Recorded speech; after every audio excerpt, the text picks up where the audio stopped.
नमस्कार, स्वागत है आपका हमारे इस खास शो N5 में। वो उत्तर प्रदेश से आते हैं लेकिन उनके विवाद पूरी दुनिया तक पहुंच जाते हैं। जो पार्टी बदलने के आदी हैं मगर फिलहाल समाजवादी हैं। बीजेपी को हराना ही इस वक्त उनका हट है, लेकिन कहते हैं कि बद्रीनाथ धाम के इतिहास में बौद्ध मठ है। फायर ब्रांड अंदाजी जिनकी निशानी है, लेकिन रामचरितमानस की कुछ चौपाइयों से थोड़ी परेशानी है।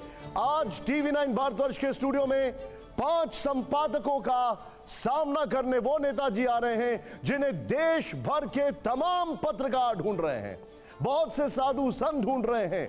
कोई बता सकता है उनका नाम क्या है? बताइए क्या नाम है उनका? जोरदार तालियों से स्वागत करते हैं उत्तर प्रदेश की राजनीति के जमीनी नेता, पूर्व कैबिनेट मंत्री, 5 बार के विधायक, जो तेज तर्रार बयानों से दिखाते हैं राजनीति का शौर्य। TV9 के स्टूडियो में आ चुके हैं स्वामी प्रसाद मौर्य। स्वागत है आपका, आइए।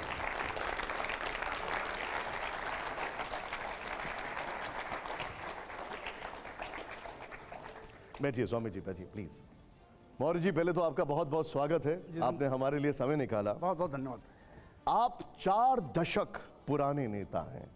पहले जनता दल, फिर बहुजन समाज पार्टी, फिर बीजेपी, अब समाजवादी पार्टी। लोग पूछते हैं कि आखिर स्वामी प्रसाद मौर्य जी की असली विचारधारा क्या है? शुद्ध रूप से मैं मानवतावादी हूं। तो अब मुझे एक बात बताइए, अभी आप जहां हैं, क्या यह समझा जाए कि अभी समाजवाद आपकी विचारधारा है या फिर राइट टर्न लिया जा सकता है, बीजेपी में जा सकते हैं आप? समाजवाद तो सबकी विचारधारा है, क्योंकि भारतीय संविधान भी इसी समाजवाद विचारधारा को लेकर के आगे चलता है। लेकिन राइट टर्न लेने का कोई इरादा है कि नहीं है? अब ये किसी के मन का फितूर हो सकता है, लेकिन मैं हमेशा वैचारिक लड़ाई लड़ा हूं और विचारों के साथ ही खड़ा रहा हूं। जहां भी किसी ने विचार पर रोकने की कोशिश की, विचार के विपरीत आचरण करने का काम किया, उसको मैंने तत्काल नमस्कार किया। नहीं, लेकिन ये सवाल मैंने आपसे इसलिए पूछा कि आपकी जो बेटी हैं वो बीजेपी की सांसद हैं। उनका ये कहना है कि अगर पार्टी निर्देश देगी तो पिताजी को ले आएंगे। अभी बेटी बेटी है, बचपना है, वो जहां है उस पार्टी के सभी नेता स्वामी प्रसाद मौर्य को समझ गए, लेकिन मुझे चिंता है कि मेरी बेटी मुझे नहीं समझ पाई। पूरा देश आपको ढूंढ रहा है, सारे पत्रकार आपको ढूंढ रहे हैं, आप हमारे स्टूडियो में आए हैं। आपके फेवरेट टॉपिक पर मैं आता हूं, ज्ञानवापी। हाईकोर्ट ने फैसला सुना दिया है, ज्ञानवापी पर सर्वे जारी रहेगा। अगर किसी एक पक्ष को लगता है कि वहां मंदिर है, दूसरा पक्ष कहता है सदियों पुरानी मस्जिद है, विवाद अदालत पहुंचा, तो इसके स्वामी प्रसाद मौर्य को दिक्कत क्या है इसमें?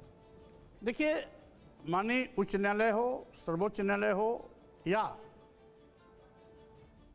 कोई भी न्यायालय हो, न्यायपालिका में मेरी आस्था है।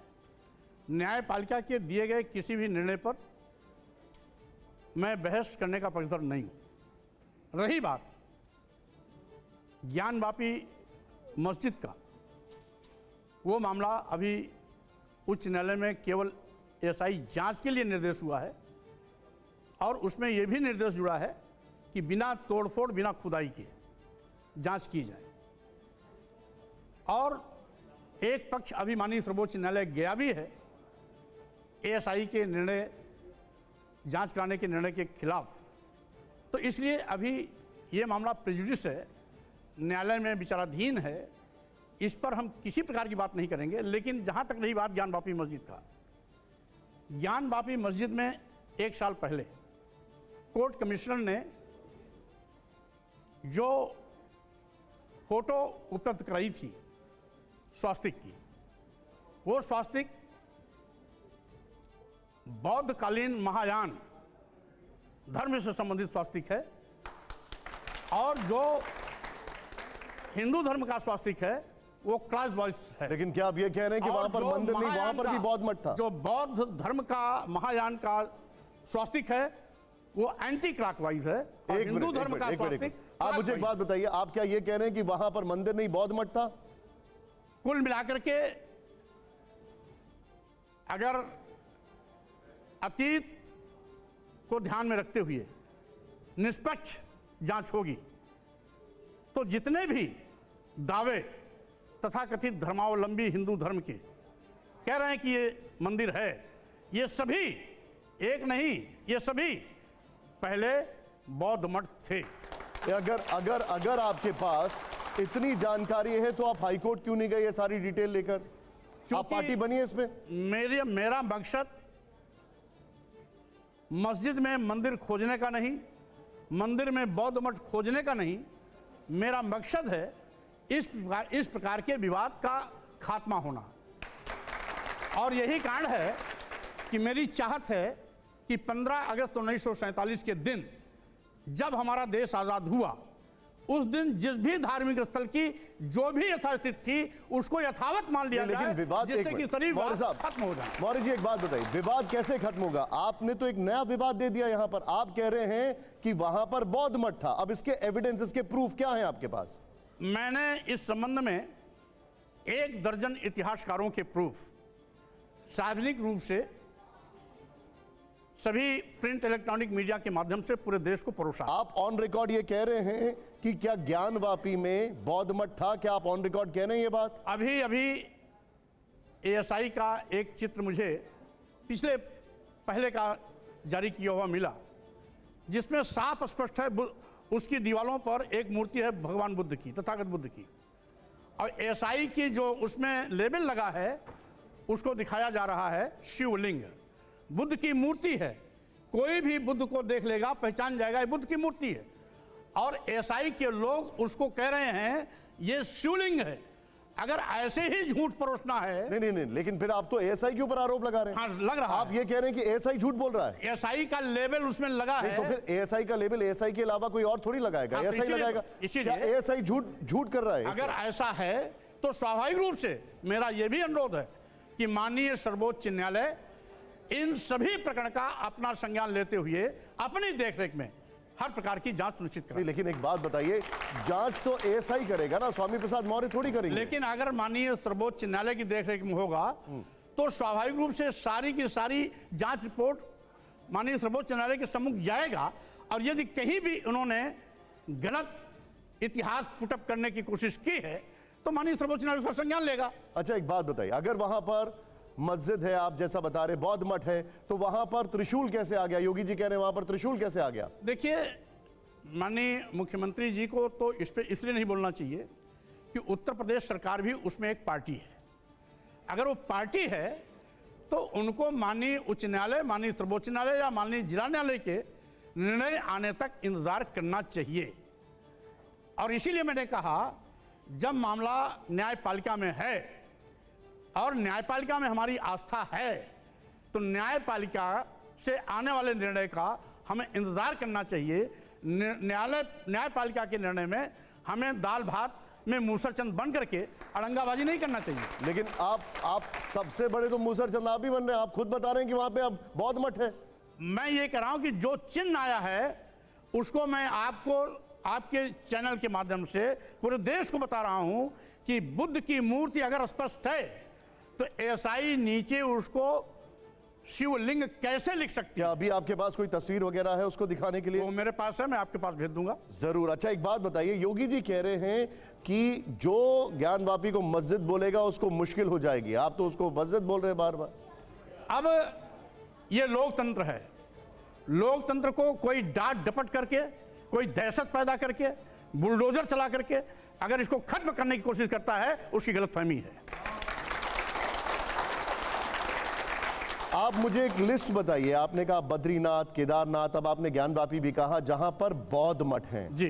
अब मुझे आप एक लिस्ट बता दीजिए कहां कहां आपके अनुसार बौद्ध मठ रह चुके हैं पहले। देखिए, अभी तक यद्यप हैं तो इस प्रकार के बहुत लंबी फहरिस्त है, लेकिन मैंने जिसको जिक्र किया था बद्रीनाथ का, केदारनाथ का, जगन्नाथपुरी का, अयप्पा मंदिर का और यहाँ तक कि रामेश्वरम का, जिस पे मैंने ऐतिहासिक साक्ष्य भी रखे हैं, आवश्यकता होगी तो ऐतिहासिक साक्ष्य मैं आपको भी उपलब्ध करा दूंगा, जिससे कि विस्तार से उसका उल्लेख आप अपनी मीडिया के माध्यम से भी पूरे देश को दे सकें। मौर्य जी, शंकराचार्य अवमुक्तेश्वरानंद जी ने आपको खुली चुनौती दी है, आपके पास तथ्य है, साबित करें। क्या आप उनसे शास्त्रार्थ के लिए तैयार हैं? झूठे लोगों से और तथ्यहीन अनाप शनाप बकने वालों से मेरे पास इतना फुर्सत नहीं है कि मैं अपना समय बेकार करूं और इनसे बात करूं। एक बात बताइए, मैं तथ्यों में विश्वास क्या करता हूं। शंकराचार्य जो देश के धर्मगुरु हैं वो झूठे हैं? क्या आप ये कह रहे हैं?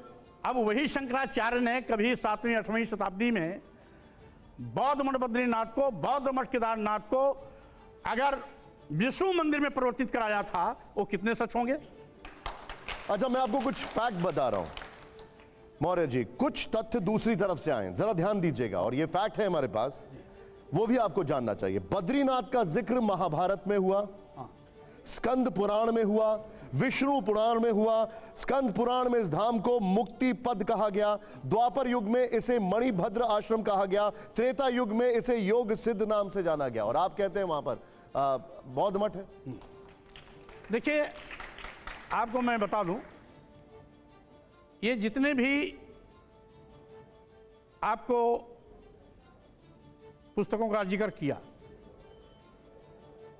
ये सब ज्यादातर 6वीं 7वीं शताब्दी के बाद लिखे गए। एक चीज और को मैं आपको दूं, देवनागरी लिपि, महाभारत 6वीं शताब्दी के बाद मैं हुआ आपको है। बता रहा हूं ना, देवनागरी लिपि का प्रादुर्भाव 7वीं और 8वीं शताब्दी के बीच में हुआ, 6वीं शताब्दी के अंत में और 7वीं शताब्दी में हुआ।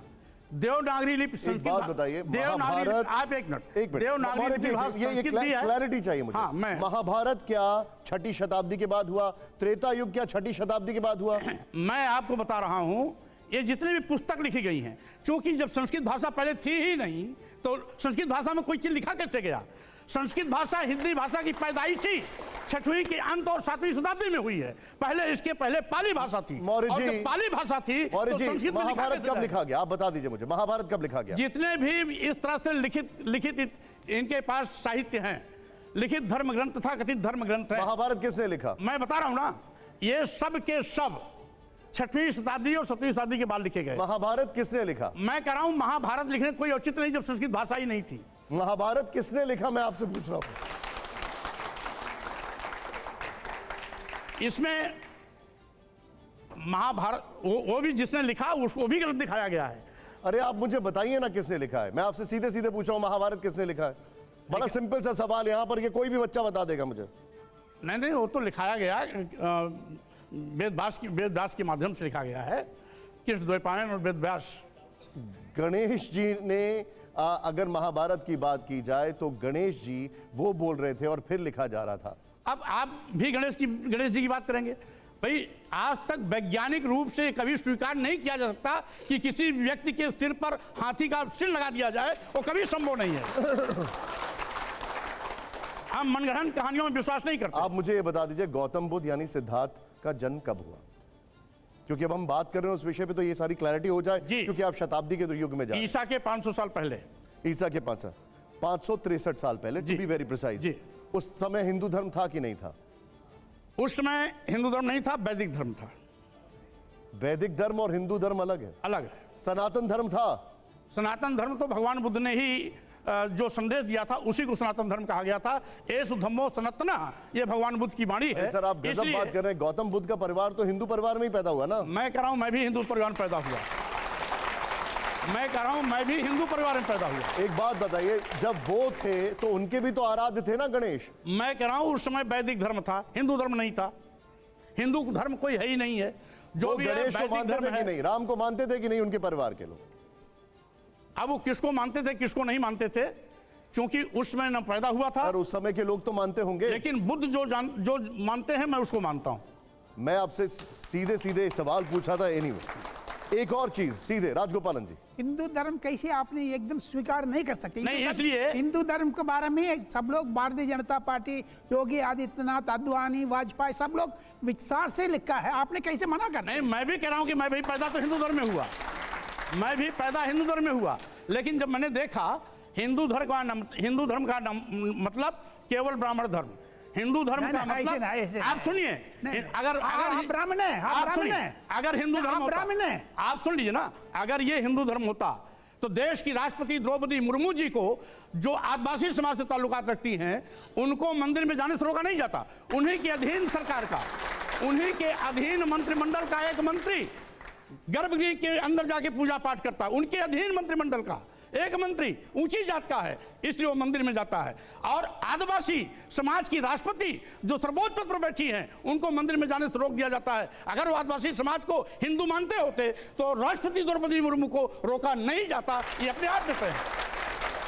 और यही नहीं, इसके पहले तत्कालीन राष्ट्रपति रामनाथ कोविंद जी को भी राजस्थान के सीकर के ब्रह्मा मंदिर में जाने से रोका गया था। बोला है, अगर दलितों को अगर ये हिंदू मानते होते तो रामनाथ कोविंद जी जो राष्ट्रपति के पद पर बैठे थे, उनको मंदिर में जाने से नहीं रोका आपने जो बोला, यही सवाल हमने इसी शो पे, इसी कुर्सी पर बैठे हुए थे रामभद्राचार्य जी, उनसे ये सवाल पूछा, उनका क्या जवाब था एक बार देख लेते पहले, फिर उसके बाद मैं आपके पास वापस आ रहा हूं। प्ले ऑन करिए उसको जरा।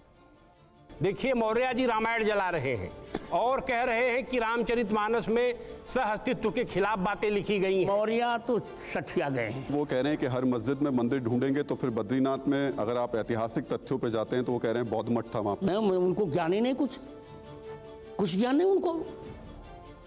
बद्रीनाथ शाश्वत मठ है, पद्मासन पर बद्रीनाथ विराजमान है। बद्रीनाथ का प्रमाण पुराणों में है, सभी पुराणों में है। वो क्या जानते हैं? रामभद्राचार्य जी कह रहे हैं कि आप सठिया गए, आपको कुछ पता नहीं है। रामभद्राचार्य जी के अंदर संत का कोई गुण ही नहीं है। जो अपने पीठ पर बैठ करके ये बोलता हो कि मरे मुलायम कांसी राम, प्रेम से बोलो जय श्री राम, ऐसी ओछी सोच के लोग संत हो सकते हैं? ऐसे लोग संत कभी नहीं हो सकते हैं। और जिनके अंदर संतों का गुण नहीं है, वो भाषा उटपटांग बोलेंगे। इसलिए रामभद्राचार्य को मैं संत मानता ही नहीं। आप बोल सकते हैं मिले मुलायम काशी राम, हवा में उड़ गए जय श्री राम। यही बोले थे। मैं कुछ और पूछ रहा हूं, आप भी बोले थे हवा में उड़ गए जय श्री राम। नहीं, मैं ये को कभी बोले नहीं था।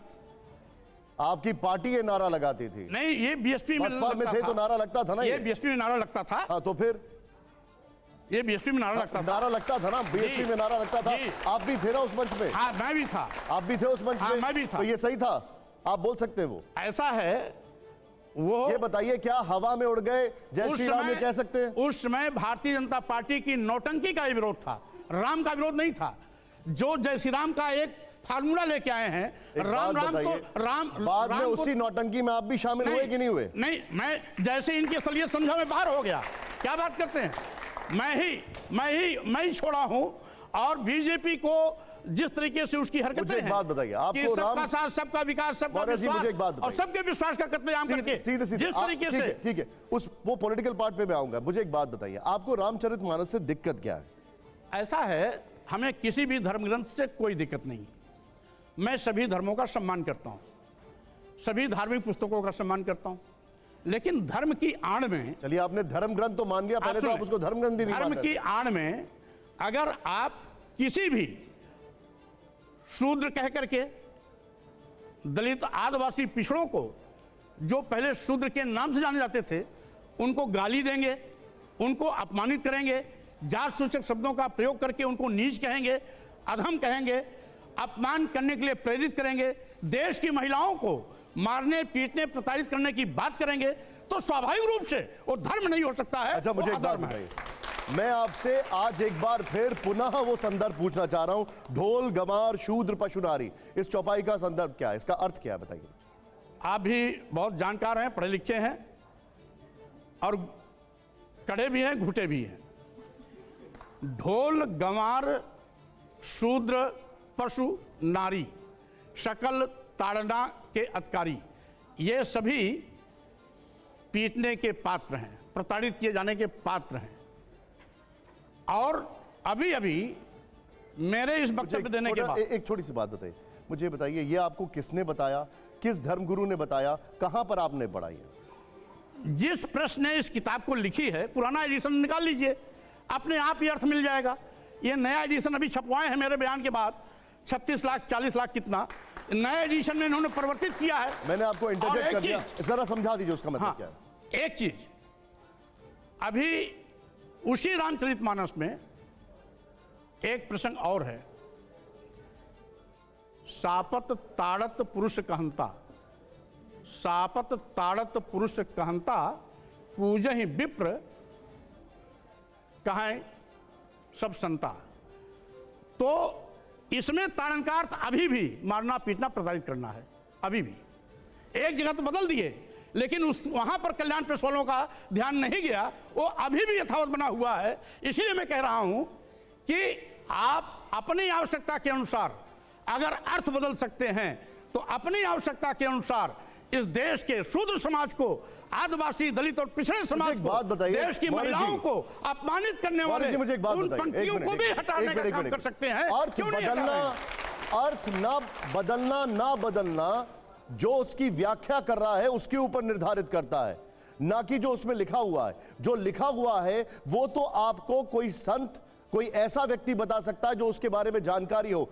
जो व्याख्या है, जो इंटरप्रिटेशन है, वो तो कोई भी इंसान यहां पर जितने भी बैठे हैं हर कोई अपने अनुसार अपने अपने तरीके से कर सकता है, जिसके अंदर जो सा भाव है। आप तुलसीदास की लिखी कोई भी रामचरितमानस पुरानी उठा लीजिए, ढोल गंवार शूद्र प्रश्न नारी सकल ताड़ना के अधिकारी में यही अर्थ आएगा, मारना पीटना प्रताड़ित करना। और अभी जो संशोधित सर्ग आया, संशोधित उसका खंड आया है, अच्छा। उसमें शिक्षा से जोड़ दिया।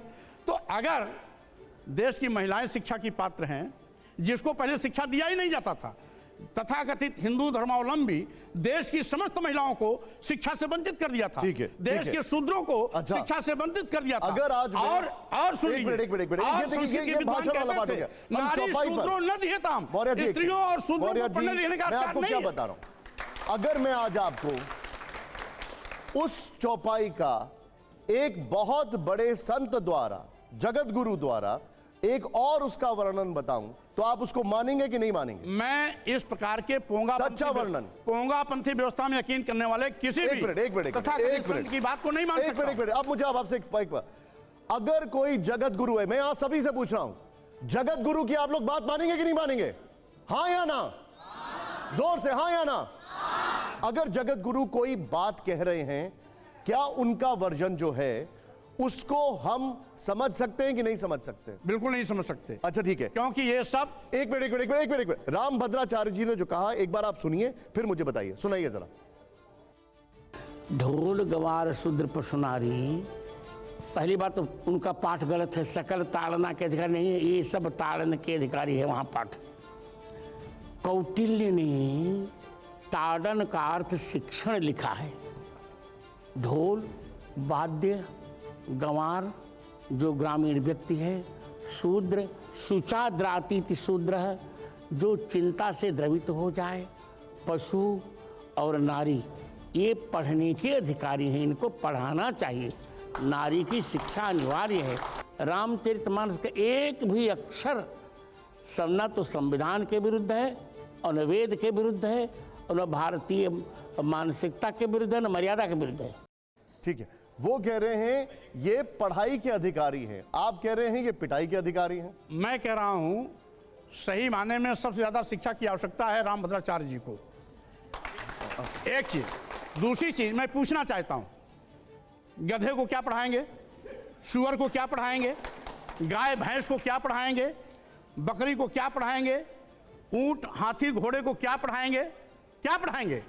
और फिर दूसरी चीज, ढोल को क्या पढ़ाएंगे? पढ़ाने का ढोल मकसद बजाया होता है जाता है। शिक्षित करना, ढोल बजाया जाता ट्रेनिंग है। देना मतलब होता है। ट्रेनिंग देने की आवश्यकता है। आज इन तमाम ढोंगियों पाखंडियों को जो संत के रूप में देश को गुमराह कर रहे हैं और हमारी युवा पीढ़ी को गलत रास्ता दिखा रहे हैं, आप क्या चाहते हैं? देश की एक और ये कहेंगे, मुझे एक बात बताइए, एक और कहेंगे, ये सभी ढोंगी हैं, निशान पाखंडी हैं, आप ही एक पंडित हैं। निशान जी, मैं ये कह रहा हूं, एक और ये कहेंगे कि यत्र नार्यस्तु पूजन्ते रमन्ते तत् देवता, और दूसरी तरफ कहेंगे कि महिलाओं को मारना पीटा प्रताड़ित करना चाहिए।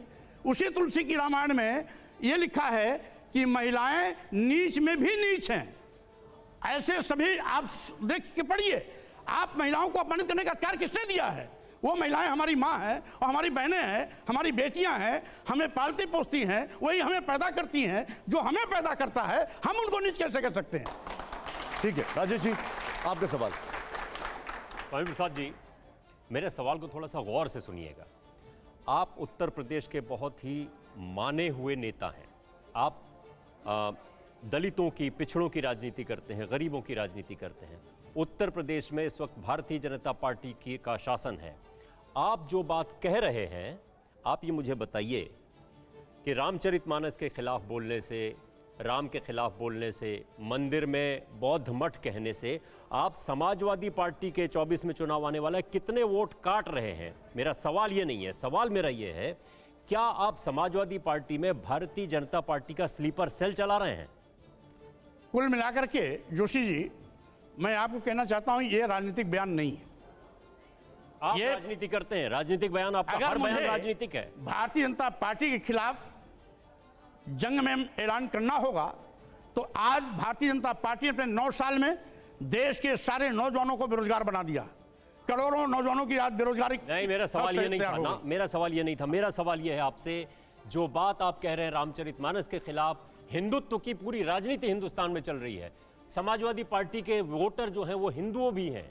आप जो है अपने आप को बौद्ध कहते हैं, लेकिन आपके जो वोटर हैं वो हिंदू हैं। आप समाजवादी पार्टी के कितने हिंदू वोट काटेंगे? क्या भारतीय जनता पार्टी को आप इस तरह से मदद कर रहे हैं? ये सवाल है, इसी पर रहिए, भाषण तो लंबा नहीं दीजिए। ऐतिहासिक सच को उजागर करना हम समझते हैं राजनीति का हिस्सा नहीं है। जो लोग मस्जिदों में, जो लोग हर मस्जिद में मंदिर खोजने की कोशिश कर रहे हैं, मैं उनकी आंख खोलने की कोशिश कर रहा हूं और उनको सावधान कर रहा हूं कि अगर आप हर मस्जिद में मंदिर खोजेंगे तो आने वाले दिनों में हर मंदिर में लोग बौद्ध मठ खोजना शुरू कर देंगे।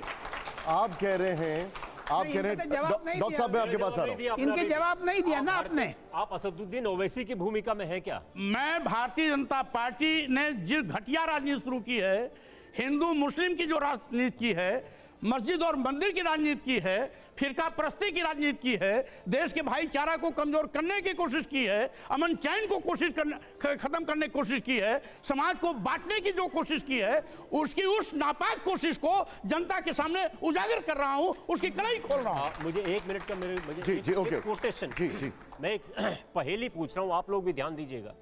पहेली होती है ना, जैसे बाबा साहेब आंबेडकर का कोट होता है, ज्योतिबा फुले का कोट है। मैं एक कोट आपके सामने रख रहा हूं और आपसे सवाल करता हूं, ये कोट किसका है मुझे बताइए। आपको मालूम होगा, इसलिए पूछ रहा हूं मैं, कोई प्रश्न, वो कोई आपका इम्तिहान नहीं ले रहा हूं। कोट है, आप भी ध्यान दीजिए। कांग्रेस भ्रष्टाचार की पर्याय है, समाजवादी पार्टी गुंडाराज की पर्याय है। उत्तर प्रदेश में भारतीय जनता पार्टी के नेता मोदी जी एक ऐसे चेहरे हैं जिन्होंने ईमानदारी से इस देश को बढ़ाने का काम किया है, विकास के रास्ते पर ले जाने का काम किया। ये किस नेता ने कहा था? ये अब भारतीय जनता पार्टी के अलावा कौन नेता बोलेगा? ये स्वामी प्रसाद मौर्य ने कहा है। वो टीवी का इंटरव्यू मेरे पास है। ये भारतीय जनता पार्टी दोबारा नहीं, ये भारतीय जनता पार्टी का कोई नेता बोला होगा। स्वामी प्रसाद मौर्य ने कहा है, वो भारतीय जनता पार्टी के आप सुन लें, मैं राजेश जी आऊंगा, उस पे आऊंगा। भारतीय जनता पार्टी कोई नेता बोला होगा। एक मिनट मैं उत्तर दे दूं। और जैसे मैंने देखा कि इस प्रकार का नारा देने वाले लोग देश बेचने की शुरुआत कर दिए, सारे बंदरगाह बेच दिए, एयरपोर्ट बेच दिया, एयर इंडिया बेच दिया, एयरलाइंस बेच दिया, आपका सारे रेलवे स्टेशन बेच दिए, कई दर्जन ट्रेनें बेच दी। ये तो आपका कोट है, नहीं आपने कहा ये। यही चीज मैं कह रहा हूं। मैंने छोड़ा क्यों? मैंने भारतीय जनता पार्टी किक क्यों किया? इसीलिए किया कि देखा, मैंने देखा जो कहा ठीक उल्टा किया, और इसीलिए उन्होंने SC, ST, OBC के आरक्षण को मेरे पास बहुत सवाल है, मैं आऊंगा उस पर। मौर्य जी, देश को गलत डॉक्टर संदीप जी शुरू किया तो मैंने उनको किक भी किया। ठीक है डॉक्टर संदीप जी, सवाल फिर आपके पास आ रहा हूं सर। जो वल्गर हिंदुत्व है, क्या आप जो जगत गुरु, इनको आपने मानने से नकार दिया, रामभद्राचार्य जी को, तो क्या जगत गुरु आप गांधी को मानते हैं, बसवन्ना को मानते हैं, कबीर को मानते हैं, नानक को मानते हैं, जो जाति से खत्री थे, मतलब वैसे कम्युनिटी से आते थे, लेकिन उन्होंने हिंदुइज्म से, हिंदू धर्म की विकृतियों से अलग होकर एक नया धर्म चलाया। तो आपका जो कॉन्सेप्ट है वो क्या है हिंदुत्व का? हिंदुत्व और हिंदुइज्म दोनों दो अलग अलग टर्म है, इसलिए मैं आपसे आपकी राय जानना चाहता हूँ। सही मायने में आज हमारा सबसे बड़ा धर्म ग्रंथ, सबसे ज़्यादा मार्गदर्शन करने का काम करने वाला अगर कोई ग्रंथ है तो भारतीय संविधान है। भारतीय संविधान अनुच्छेद 14 में सभी धर्म, पंथ, संप्रदाय को एक समान रूप से सम्मान दिया गया है। हम भी सभी धर्मों का सम्मान करते हैं, सभी पंथों का सम्मान करते हैं। और जब भारतीय संविधान है तो हिंदुत्व और हिंदू धर्म के बिना पर देश नहीं चलाया जा सकता। देश अगर चलेगा तो भारतीय संविधान के निर्देश के क्रम में चलेगा। और भारतीय संविधान के इतर जी यदि कोई कदम कोई भी उठाता है धर्म के नाम पर, जाति के नाम पर, संप्रदाय के नाम पर, पंथ के नाम पर, वो देश विरोधी आचरण होगा और वो राष्ट्र विरोधी होगा। वो संत हो ही नहीं सकता है। अब संतोष भारती जी, स्वामी प्रसाद जी, इतिहास में जब हम अपने यहाँ देखते हैं तो वैष्णव और शैव के बीच में बहुत युद्ध हुआ, लोग मारे गए। हिंदू मुसलमानों में बहुत युद्ध हुआ, बौद्ध और वैष्णवों में बहुत युद्ध हुआ। आप क्या ये चाहते हैं कि देश में एक नया युद्ध बौद्ध बनाम वैष्णव शुरू हो या बौद्ध बनाम हिंदू शुरू हो? हिंदू मुसलमान तो चल ही रहा है। आपने अगर गौर किया होगा मेरे वक्तव्य पर, तो मेरा बयान था कि 15 अगस्त 1947 के दिन जब देश आज़ाद हुआ, जिस भी धार्मिक स्थल की जो यथास्थिति थी हमें उसे स्वीकार करना चाहिए और इस प्रकार के विवाद पर हमेशा हमेशा के लिए लगाम लगानी चाहिए। मेरा मकसद भारतीय जनता पार्टी की तरह मुस्लिम हिंदू, हिंदू मुस्लिम, मस्जिद मंदिर करना नहीं है। मौर्य जी, मुझे एक बात बताइए। मेरे एक सवाल का जवाब मैं आपसे लेना चाहूंगा कि यह है कि आपको कब पता लगा रामचरितमानस की कुछ चौपाइयां भेदभावपूर्ण हैं? आपको कब पता चला कि बद्रीनाथ पहले बौद्ध मठ था? देखिए, ये किस सन की बात होगी? पता तो मैं विद्यार्थी जीवन में मुझको हो गया था, लेकिन हर चीज का एक अवसर आता है। जब किसी ने संबंधित प्रश्न प्रस्तुत किया तो मैंने उसका उत्तर दिया। जानकारी तो हमें बहुत कुछ है और कुछ नहीं भी है, उसको मैं जानने की कोशिश कर रहा हूं। लेकिन जितना मैं जानता हूं, जो ऐतिहासिक सच है जिसको कोई झुठला नहीं सकता है, और अगर इतिहास की गहराइयों में आप जाइएगा और खोजिएगा तो आप भी पाएंगे कि समय समय पर, जैसा कि अभी माननीय भारती ने इंगित किया, मैंने आपसे कि इस प्रकार के विवाद हुए हैं, लड़ाइयां भी हुई। मेरे सवाल पूछने का मतलब क्या है, उसका ध्येय ये है, यानी कि जब आप बीजेपी में आए उससे पहले आपको पता था कि रामचरितमानस में ये सारी खामियां हैं, आपको पता था कि हिंदू मंदिर जो हैं वो बौद्ध मठों को तोड़कर बनाए गए। आप जब योगी सरकार में मंत्री थे तब आपको पता था ये सारी चीजें। लेकिन सवाल ये है, आपने किस बीजेपी नेता को यह सब बताया? नहीं, कुल मिलाकर के हमको किसी को बताने की आवश्यकता नहीं है। मैं कोई धर्माचार्य नहीं हूं और मैं शंकराचार्य भी नहीं हूं कि बताने का मैं ठेका ले रखूं। हाँ, इतना सब जरूर है। नहीं, लेकिन मैं बता रहा हूं। सवाल ये, अगर आप सत्ता की कुर्सी पर बैठे थे तो क्या आप आंखें बंद करके बैठे हुए थे? निशित जी, जैसे आप यदि आज कोई सवाल कर रहे हैं तो आपके सवाल का जवाब तो मैं आज दूंगा जी। पहले आप जिस सवाल को किए नहीं उसका जवाब कैसे दूंगा? तो इसी प्रकार से जब प्रसंग आया, सवाल तो आप ही पूछ रहे थे। पत्रकारों ने संबंधित प्रश्न पूछा और जब पूछा तो उत्तर देने की मेरी बारी आई तब मैंने उत्तर दिया। लेकिन एक मिनट, सवाल आपने पूछा, मुद्दा आपने उठाया, विवाद आपने किया और आप ही खामोश होकर बैठ गए क्योंकि आप मंत्री थे। नहीं, मैं जब प्रश्न उठा, जिसे किसी ने प्रश्न पूछा, मैंने उत्तर दिया, तो अपने उत्तर पर मैं कंटिन्यू स्टैंड किया और आज भी स्टैंड करता हूं।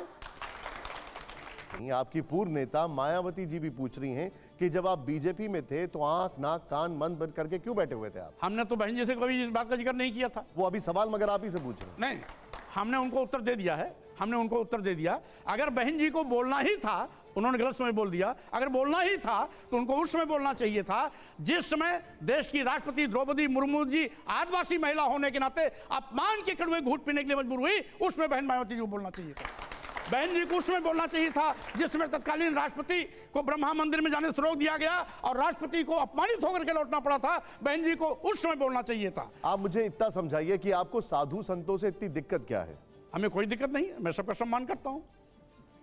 अभी आपने रामभद्राचार्य जी को बोल दिया। अब जो देश को बांटने की बात करेगा, जो समाज को बांटने की बात करेगा, जो संविधान के विपरीत आचरण करेगा, हम उसको कभी भी उसका हम सम्मान नहीं कर सकते। मैं सुनाता हूं आपको, जरा प्ले करिए इसको, जरा सुनाइए इसको जरा। ये साधु हैं, ये संत हैं, गेरुआ वस्त्र पहनने वाले, ये सारे के सारे जो आतंकवादी चेहरे थे, एक एक करके उनकी जुबान फूलने लगी। हमारा क्या बिगड़ा, लेकिन तुम्हारी असलियत आगे आ गई। तुम साधु वेश में आतंकवादी हो, ये चेहरा पूरी दुनिया ने देखा कि किस प्रकार से घिनौनी हरकत तुमने किया। ये साधु संत आतंकवादी आप कह देंगे उनको? गेरुआ वस्त्र वालों को आतंकवादी कह देंगे अब आप? कोई भी किसी प्रकार का वस्त्र पहन ले, वस्त्र किसी को सर्टिफिकेट नहीं देता कि आप बहुत ईमानदार हैं। एक चीज, क्या आप साधु संतों को आतंकवादी होने का सर्टिफिकेट दे सकते हैं? जो साधु संत के भेष में आतंकवादियों जैसा आचरण करेगा वो साधु हो ही नहीं सकता, वो केवल आतंकवादी होगा। क्योंकि जिनको इंगित करके मैंने कहा था, ऐसे साधु संत के भेष में कोई स्वामी प्रसाद मौर्य का स्तर कलम करने का फतवा जारी करता है, कोई हत्या करने की बात करता है, कोई सिर काटने के लिए 51,21 करोड़ की बात करता, देने की बात करता है, कोई जीभ काटने की बात करता है, कोई हाथ काटने की बात करता है, कोई नाक कान काटने की बात करता है। ऐसे लोग कभी भी साधु संत नहीं हो सकते, आतंकवादी होते हैं। मुझे एक बात बताइए, अगर पैगंबर साहब के खिलाफ कोई बयान देता है और फिर कोई मौलवी कहते हैं सर तन से जुदा, तो आपने कभी किसी मौलवी को आतंकवादी कहा? आपने कभी किसी मौलवी को आतंकवादी कहा, किसी मौलाना को आतंकवादी कहा आपने? जो भी आतंकवादी कृत्य करते हैं वो आतंकवादी होते हैं। उदयपुर में कन्हैया का सर कलम कर दिया गया, आपने कहा आतंकवादी? आप ये कह करके साधु संत जिन लोगों ने मेरा सिर काटने, हत्या करने, तलवार से गर्दन कलम करने, जीभ काटने, नाक कान काटने, हाथ काटने के लिए इनाम की घोषणा की, हत्या करने के लिए तलवार खरीद के लहराने का काम किया, इस तलवार से सर काटूंगा, उनको आप क्लीन चिट नहीं दे सकते। वो आतंकवादी भाषा बोल रहे हैं। मैं तो क्लीन चिट दे नहीं रहा हूं, भाषा है। मैं तो क्लीन चिट नहीं दे रहा हूं। मेरा सवाल यह है कि आप एक तरफ को बयान वैसा देते हैं, दूसरी तरफ में आप खामोश क्यों हो जाते हैं? नहीं, खामोश नहीं होता हूं, चूंकि वो मेरे ऊपर मैं देख रहा हूं, खुद मेरी हत्या कर रहे हैं, मेरा सिर कलम करने की बात कर रहे हैं। भगवा पहने हुए आपका मुख्यमंत्री था जब आप खुद मंत्री थे। लेकिन उसमें योगी आदित्यनाथ जी ने कभी ऐसी बात नहीं कही थी। अगर बात करते तो मैं उनके खिलाफ भी जंग छेड़ता। क्या बात करते हैं आप? शिवानंद जी। स्वामी प्रसाद जी, अभी जोशी जी जिस कोर्ट का जिक्र किए, आप उस जवाब को नहीं दे पाए। 7 जनवरी 2022 को उत्तर प्रदेश में आचार संहिता लगा। 5 जनवरी या 4 जनवरी को आप शाहजहांपुर में बतौर मंत्री एक कार्यक्रम में शामिल हुए। 8 या 9 जनवरी को आप पार्टी छोड़ दिए। ये 2-3 दिन में आचार संहिता लगने के बाद अचानक आप लोगों की दृष्टि कैसे जगती है कि यह पार्टी नरेंद्र मोदी की पार्टी या योगी आदित्यनाथ की पार्टी दलित विरोधी है, पिछड़ा विरोधी है, और कहीं बार बार उसके बाद आपने जिक्र किया इस बात का कि मैं भाजपा को ऐसी पटक नहीं दूंगा, मैं योगी मोदी को ऐसी पटक नहीं दूंगा। हालांकि फाजिल नगर में आप चुनाव लड़े, चुनाव हार गए। कहीं इस छटपटाहट में आप अपने आप को राजनीति की मुख्य धारा में फिर से लाने के लिए यह बयान तो नहीं दे रहे हैं जिससे कि आप दोबारा आए? पहली बात तो ये, राजनीति में मैं इतना बौना नहीं हूं कि अपने को स्थापित करने के लिए कोई इस प्रकार का खेल खेलूंगा। आपके लिए कहा जाता है कि आप सत्ता के साथ विचारधारा बदल देते हैं। मैं विचारधारा के साथ हमेशा चलता हूं, भले ही सत्ता को ठुकराना हो तो सत्ता को ठुकराने में मुझे कोई गुरेज नहीं। चलिए मैं आपको एक बयान आपका सुना देता हूं, जरा प्ले ऑन करिए उसको जरा। तलाक का कोई आधार नहीं, कोई अपनी हवस को पूरा करने के लिए लगातार पत्नियां बदलते रहने का काम करे, अपने ही बच्चों को, अपनी ही पत्नी को सड़क पर भीख मांगने के लिए मजबूर कर दे तो स्वाभाविक रूप से इसे ना आप अच्छा कहेंगे न कोई दूसरा अच्छा कहेगा। आप कहते हैं कि वो अपनी हवस पूरी करने के लिए, ये 3 तलाक पे जब बहस चल रही थी तब आपका ये बयान था, क्या आप अभी भी इस विचारधारा पे कायम पहली हैं? बात तो इस प्रकार का कृत्य कोई भी करे, कोई भी करे, हिंदू हो, मुसलमान हो, सिख हो, ईसाई, कोई भी करे, भाई 3 पत्नियां रखने तक उनके यहाँ राइट है मुस्लिम समाज में। अगर कोई 6, 7, 8 करता जा रहा है, कोई सीमा होनी चाहिए। नहीं, लेकिन मुझे एक बात बताइए, क्या आप अभी भी ये मानते हैं कि मुसलमान अपनी हवस पूरी करने के लिए 3 शादियां करते हैं या 4 शादियां उसमें करते हैं? किसी का नाम नहीं, उसमें कोई भी, मैंने कहा है, कोई भी हवस अपनी पूरी करने के लिए अगर अपनी पत्नियों को त्याग करता है और नई के साथ संबंध बनाता है, ये अच्छी परंपरा नहीं। आप सभी लोग क्या रैपिड फायर के लिए तैयार हैं? आवाज नहीं आ रही मुझे। Maurya ji, rapid fire round है, ये बड़ा रोचक होता है। यहां पर मैं आपको तस्वीरें दिखाऊंगा और आपको एक तस्वीर इसमें से चूज करनी है। एक तस्वीर, बोलना नहीं है इसमें, आपको तस्वीर चूज करनी है। मेरा सवाल है, प्ले ऑन करिए। पहला सवाल के लिए तैयार है? ओके, जोर से तालियां होनी चाहिए इसके ऊपर। आइए जरा, पहला सवाल प्ले ऑन करिए। पहला सवाल हमारा ये है, बेहतर मुख्यमंत्री कौन मौर्य जी, मायावती जी या योगी आदित्यनाथ? एक चुनना होगा आपको। मायावती जी। ओके, प्ले करिए। अगला सवाल, अगला सवाल प्ले ऑन करिए। देश का सच्चा सेनानी कौन, सावरकर जी या मोहम्मद अली जिन्ना? दोनों में कोई नहीं। ओके, आइए जरा तीसरा सवाल, बेहतर नेता कौन, अखिलेश यादव जी या शिवपाल यादव जी?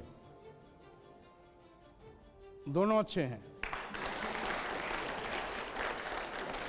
आइए जरा अगला सवाल, सवाल यह है समाज के लिए, प्ले ऑन करिए इसको जरा। आदर्श क्या है, मनुस्मृति या रामचरितमानस? कोई नहीं, भारतीय संविधान।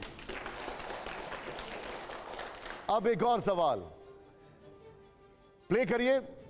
अगला सवाल, बेहतर प्रशासक कौन, मोदी जी या योगी जी?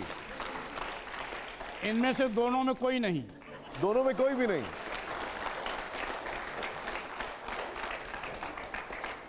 डॉक्टर संदीप। जातिगत जनगणना, क्योंकि हमको वर्तमान देखना है, आगे की बातें करने, पीछे की बातों का कोई मतलब नहीं है।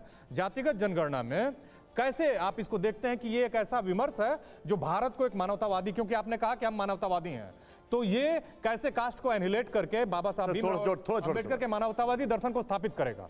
2 सवाल। स्वाभाविक रूप से यदि सत्ता में हम आते हैं तो जातिवार गणना भी होगी और साथ ही साथ जो एक जाति विशेष को हर मंदिरों में बैठा दिया गया पंडित पुजारी के रूप में और जो राष्ट्रपति तक को अपमानित करने का पाप करते हैं, इस प्रथा पर हमेशा हमेशा के लिए रोक लगा। अच्छा, एक मौर्य जी, 6 बार आप मंत्री रहे हैं, सत्ता के करीब रहे हैं, नेता विपक्ष रहे हैं, लेकिन आपकी दोस्ती किसी से टिकती क्यों नहीं है?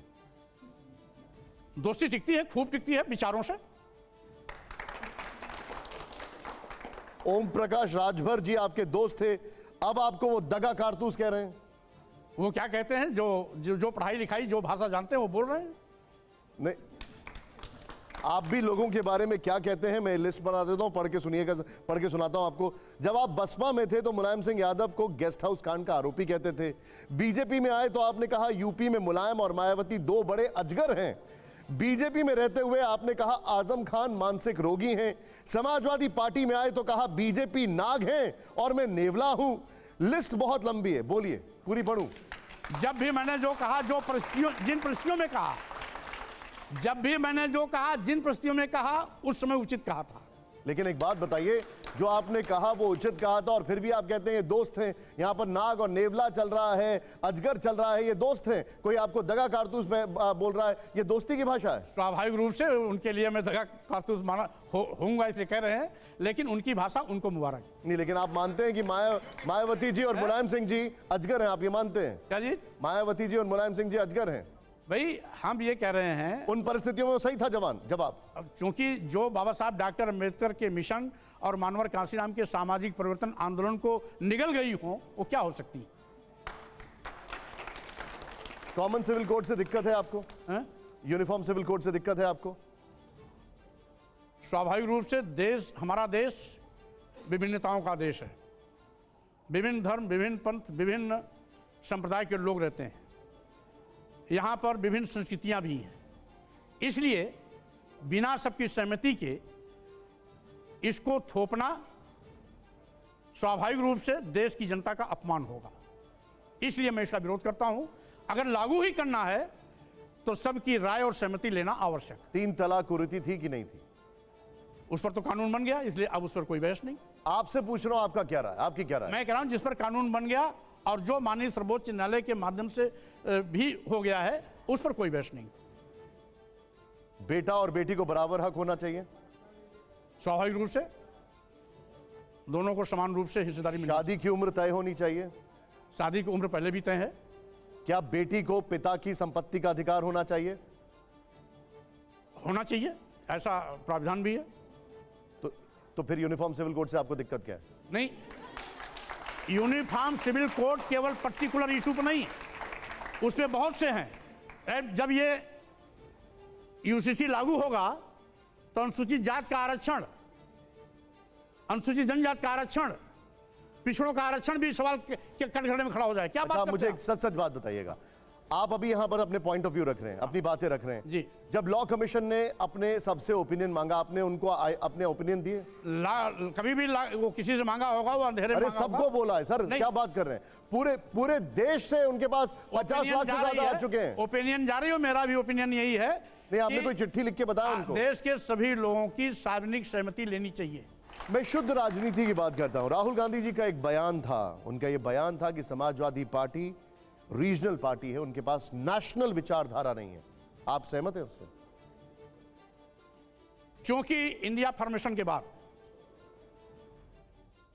हम लोग जो भी बात होगी, घर की बात घर में हम बात करेंगे, घर की बात को हम सार्वजनिक रूप से उजागर नहीं करेंगे। मतलब घर में कुछ चल रहा है, क्या बोलेंगे? हिंदी में क्या बोलेंगे? हैं? Indian national development inclusive alliance, वो हिंदी में कैसे बोलोगे? जो आसान भाषा उसको नहीं, आपको बताना नहीं, जो आसान भाषा इंडिया तमिल में क्या बोलोगे? इंडिया बोल दिया। नहीं, अब देखिए हिंदी में क्या बोलेंगे? तो बहुत लोग, तमाम लोग कहते हैं नॉन डेमोक्रेटिक अलायंस, एनडीए को कहते हैं, तो कौन क्या कहता है क्या नहीं कहता है, इसका भी बोल देना। नहीं, हम उसको बता देंगे। कि अब मैं जरा एक और रैपिड फायर लेके आ रहा हूं, क्या आप लोग तैयार हैं?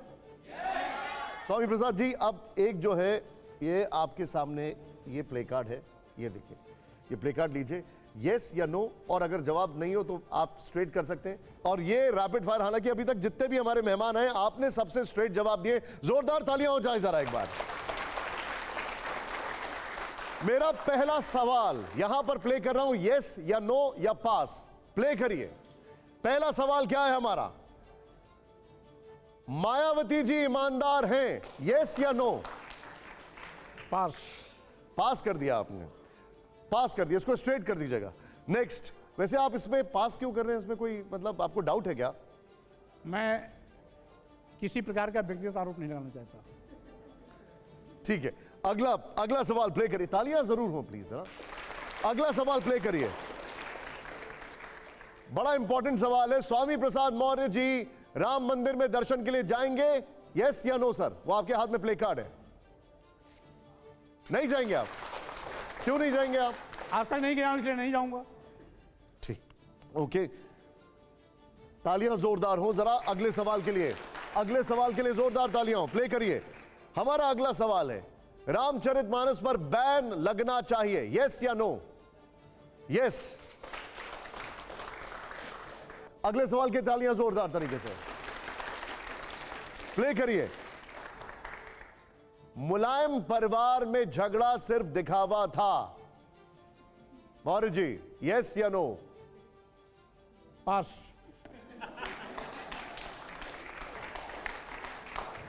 लेकिन इसमें क्या संशय है? इसमें आपत्ति क्या है आपको? अब वो चूंकि उस परिवार का हिस्सा मैं नहीं, तो कैसे बता सकता हूं? अरे ये आप ही का बयान था जब आप बीजेपी में थे। भाई मैं कह दिया स्पष्ट कि जिसमें विवाद था उसमें मैं नहीं था। हमें तो आप ही से पता लगा था ये ड्रामा हो रहा है। और अब सब एक हैं, तो जो वर्तमान है उसको देखें। आप इतना जो मुस्कुरा रहे हैं, न जाने क्या छुपा रहे हैं। आइए जरा अगले सवाल के लिए जोरदार तालियां हो जाइए। अगला सवाल प्ले ऑन करिए जरा। अगला सवाल यह है, दलितों को गौरी गणेश की पूजा नहीं करनी चाहिए, यस या no? Placard sir, placard जरूर दिखाइएगा, यस, नो या पास? सही मायने में गौरी गणेश से उद्धार नहीं होना है। अगर नौजवानों को किसी की पूजा करनी है तो अपने माता पिता की पूजा करना चाहिए। यस या नो में बता दीजिए, यस या नो या पास?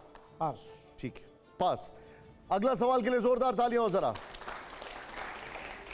अब ये सवाल देखिए, ये रिकॉर्ड पर जा रहा है सब। अगला सवाल प्ले करिए, बड़ा इंपॉर्टेंट सवाल है। स्वामी प्रसाद मौर्य जी दोबारा बीजेपी में नहीं जाएंगे, यस या नो? नहीं जाएंगे आप? नहीं जाएंगे।